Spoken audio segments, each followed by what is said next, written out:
তৃণমূলের বিতর্কে কল্যাণ বন্দ্যোপাধ্যায় দলেরই মহিলা সাংসদের সঙ্গে বচসায় কল্যাণ, আরো দুই সাংসদদের সঙ্গে কথা কাটাকাটি কল্যাণ বন্দ্যোপাধ্যায় এবং কল্যাণকে গ্রেফতারের ভয় দেখানোর অভিযোগ মহিলা সাংসদদের বিরুদ্ধে এবং দলের অন্দরেই সেখানে বিতর্ক এবং কল্যাণ বন্দ্যোপাধ্যায়কে নিয়ে বিতর্কের সৃষ্টি হয়েছে। তৃণমূল সাংসদদের তুমুল বচসা, দলেরই মহিলা সাংসদদের সঙ্গে বচসায় কল্যাণ বন্দ্যোপাধ্যায়।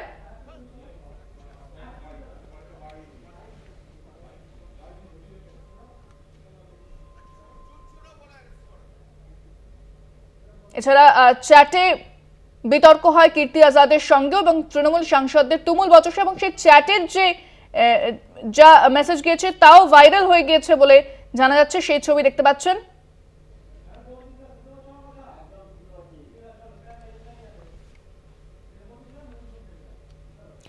এ বিষয়ে আরো বিস্তারিত জানবো। আমাদের সঙ্গে নিউজ রুম থেকে সরাসরি রয়েছেন বিশেষ প্রতিনিধি দেবজ্যোতি ঘোষ। দেবজ্যোতি, ঠিক কি বিষয়ে এই বচসা শুরু হয়েছে এবং যে কীর্তি আজাদের সঙ্গে চ্যাট যুদ্ধ দেখতে পাওয়া যাচ্ছে সেই বিষয়ে কি জানতে পারছো, বিস্তারিত জানাও। দেখো, ঘটনাটি ঘটেছে শনিবার দিন। তৃণমূল কংগ্রেসের প্রতিনিধি দল এই যে ভুতুরে ভোটার নিয়ে নির্বাচন কমিশনে যাওয়ার কথা ছিল এবং তার সেই মতোই কিন্তু তাদের একটা বৈঠক হওয়ার কথা ছিল। সেই বৈঠকে কিন্তু মহুয়া মৈত্র উপস্থিত ছিলেন না, কিন্তু যখন সেই প্রতিনিধি দল জাতীয় নির্বাচন কমিশনের অফিসে যাচ্ছিলেন তখন সেখানে হঠাৎ করে মহুয়া মৈত্রকে দেখেই রেগে যান কল্যাণ বন্দ্যোপাধ্যায়। তিনি তাকে তির্যক মন্তব্য করেন। তিনি বলেন যে আপনার তো মিটিংয়ে থাকা উচিত ছিল এবং মিটিংয়ে সই করা উচিত ছিল, সেখানে না থেকে আপনি হঠাৎ করে এখানে চলে এলেন। যা খুশি তৃণমূল কংগ্রেসে করা যায় না, কারণ এটা দলের নির্দেশ এবং দলের কথা অনুযায়ী এই আমাদের প্রোগ্রামটি নেওয়া হয়েছে। সেই জায়গাতেই মহুয়া মৈত্র বেশ কিছু মন্তব্য আজকে তারপরে কল্যাণ বন্দ্যোপাধ্যায়কে করেন এবং কল্যাণ বন্দ্যোপাধ্যায় তার উত্তরে তাকে বেশ কিছু আক্রমণাত্মক কথাবার্তা বলেছেন, তাকে ইন্টারন্যাশনাল লেডি বলেছেন এবং এছাড়াও তিনি বলেছেন আদানি আম্বানি ছাড়া কিছুই বোঝেন না। সেই জায়গাতেই কিন্তু মহুয়া মৈত্র তার সঙ্গে তুমুল বিতর্কে জড়িয়ে পড়েন। তিনি বলেন যে লোকসভাতে যেটুকু লড়াই করেন সেটা দলের পক্ষ থেকে তিনি নিজেই করেন বলে মন্তব্য করেন। তারপরেও কল্যাণ বন্দ্যোপাধ্যায়ের সঙ্গে তার কিন্তু বিতর্ক আরও বাড়ে। সেখানে কিন্তু মধ্যস্থতা করার জন্য ডেরেক ওব্রায়েন ছিলেন, তিনি তাকে চুপ করানোর চেষ্টা করেছিলেন। তারপরে বর্ধমান দুর্গাপুরে তৃণমূল কংগ্রেস বিধায়ক কীর্তি আজাদ তাকে চুপ করানোর চেষ্টা করেন। সেখানে কল্যাণ বন্দ্যোপাধ্যায় কীর্তি আজাদকে যে মন্তব্য করেছেন তা নিয়ে কিন্তু তৃণমূল কংগ্রেসে এই মুহূর্তে চর্চা শুরু হয়েছে, কারণ তিনি বলেছেন যে কোটায় নাকি এই কীর্তি আজাদ তিনি সাংসদ হয়েছেন, অন্য দল থেকে এসেছেন, তা নিয়ে অত্যন্ত ব্যথিত হয়েছেন কীর্তি আজাদ। তিনি তারপর থেকেই যে প্রতিনিধি দলে তিনি গেছিলেন, কিন্তু তারপর থেকে কোনো বক্তব্য তিনি রাখেননি।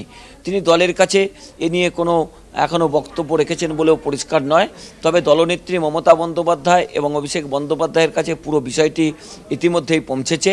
কল্যাণ বন্দ্যোপাধ্যায় আজকে দিল্লিতে যেটা বলেছেন যে যদি দল তাকে নির্দেশ দেয় বা তৃণমূল নেত্রী মমতা বন্দ্যোপাধ্যায় যদি নির্দেশ দেন প্রয়োজনে তিনি পদত্যাগ করবেন, তবে তৃণমূল কংগ্রেস কারো কাছ থেকে শিখবেন না, একথাই কিন্তু কল্যাণ বন্দ্যোপাধ্যায় বলেছেন।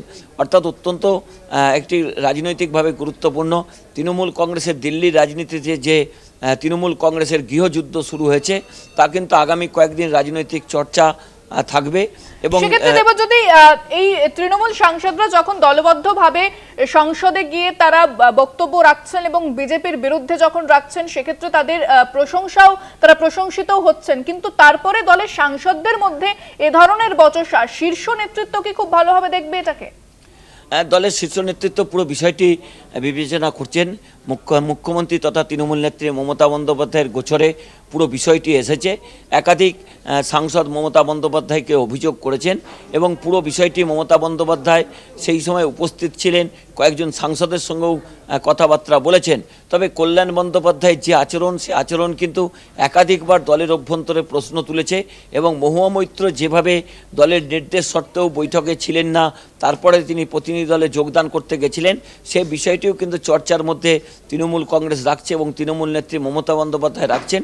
তবে যে দলের মধ্যে যে গৃহযুদ্ধ শুরু হয়েছে তা কিন্তু অত্যন্ত রাজনৈতিকভাবে গুরুত্বপূর্ণ। দল যথেষ্ট অস্বস্তিতে পড়বে কারণ যে বক্তব্যগুলো ইতিমধ্যেই ভাইরাল হয়েছে, যে চ্যাটগুলো ইতিমধ্যেই সমাজ মাধ্যমে ছড়িয়ে পড়েছে, তা তৃণমূল কংগ্রেসের কাছে যেমন অস্বস্তির কারণ, তেমনি ভারতীয় জনতা পার্টির একাধিক সাংসদ বিষয়টিকে নিয়ে টুইট করেছেন।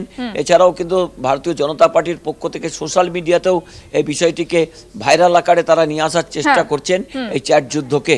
ইন্দ্রাণী, ধন্যবাদ দেবজ্যোতি। আমাদের সঙ্গে সরাসরি নিউজ রুম থেকে ছিলেন আমাদের বিশেষ প্রতিনিধি দেবজ্যোতি ঘোষ।